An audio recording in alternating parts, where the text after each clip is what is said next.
Nga milabay na sa imong grasya mi tindogara gikan sa pagampo o pagdayeg. Ikaw kauban sa tanang adlaw, sa tanang pagsulay sa kinabuhi. Ikaw maoy kusog ug giana mo, kamot sa kamot naghiusak kami. Usa ka lawas sa imong plano, tawag ni gihiusa, buhi nga bato sa anak sa Dios.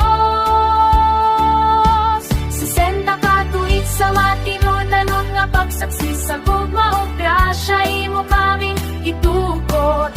Nagparog nagdanag alang sa imong ngalan, para sa himaya sa Dios.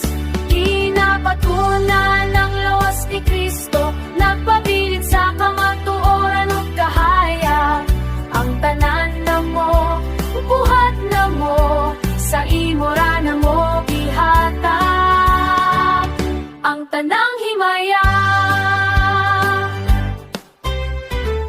Matag ka sa sakripisyo, matagluha o pagdayeg, imo kaming gihiisa sa gugma.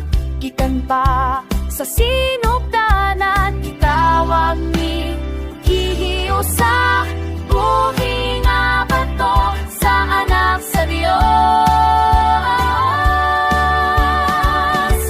60 ka tuig sa matinunanon nga pagsaksi sa gugma ug grasya, imo kaming gitukod. Nagbarug nagtanak alang sa imo ngalan, para sa himaya sa Dios. Kinapatunan ang lawas ni Kristo, nagpabilin sa kamatuoran ug kahayag. Ang tanan na mo, buhat na mo, sa imo ra na mo gihatag ang tanang himayon.